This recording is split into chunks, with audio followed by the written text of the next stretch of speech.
Yeah, I think leaders have a unique toolbox to sort of create hope in an organization and motivate people in difficult times. I think the first is to really embrace reality, to make truth-telling a core competency. I think when people recognize that it's now safe to talk about the things that we didn't think we were allowed to talk about before, there's this new sense of excitement about the future. You begin to be co-vulnerable.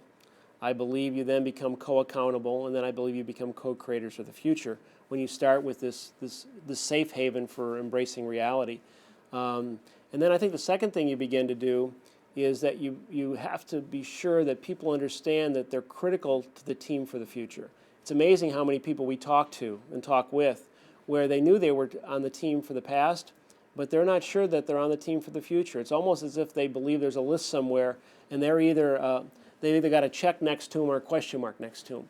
I think anxiety and the unpredictability of the environment has added to that. So leaders have to find a way to let people know they are of value, that they are on the team of the future, that their contributions really matter, and they're vital to our success.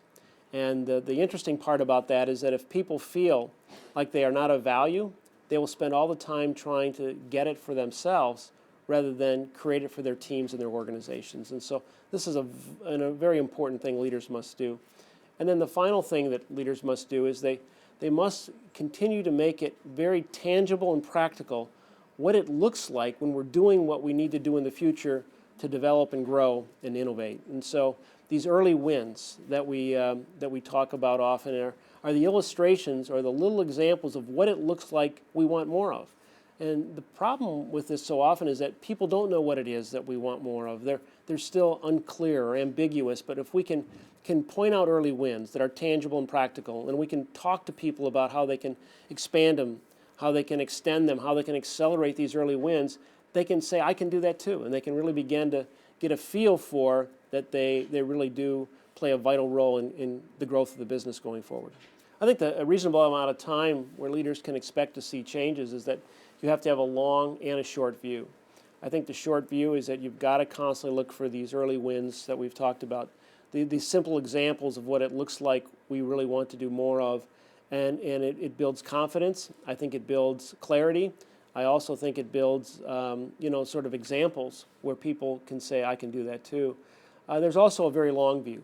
Change is hard, and change takes time, and it doesn't proceed in a linear approach. It's up, it's down, it's back, it's forward. And so I think the one thing you need to think about is the endurance of 12 to 18 months before you sort of hit this flywheel. We've often seen people go from cynicism and skepticism to a next stage where they're interested and they explore, to a third stage where they begin to build hope and confidence, to a fourth stage where they're advocates. The real goal is to begin to create the majority of your people to be this coalition of advocates for the change that you really know and want to bring about. And so I think that takes time. And you can't just snap your fingers. So I think, whether you look at something like 12 to 18 months where you begin to build this flywheel of change, I think that's the duration you have to sort of snap on to your headset and make sure that that's the way you see it.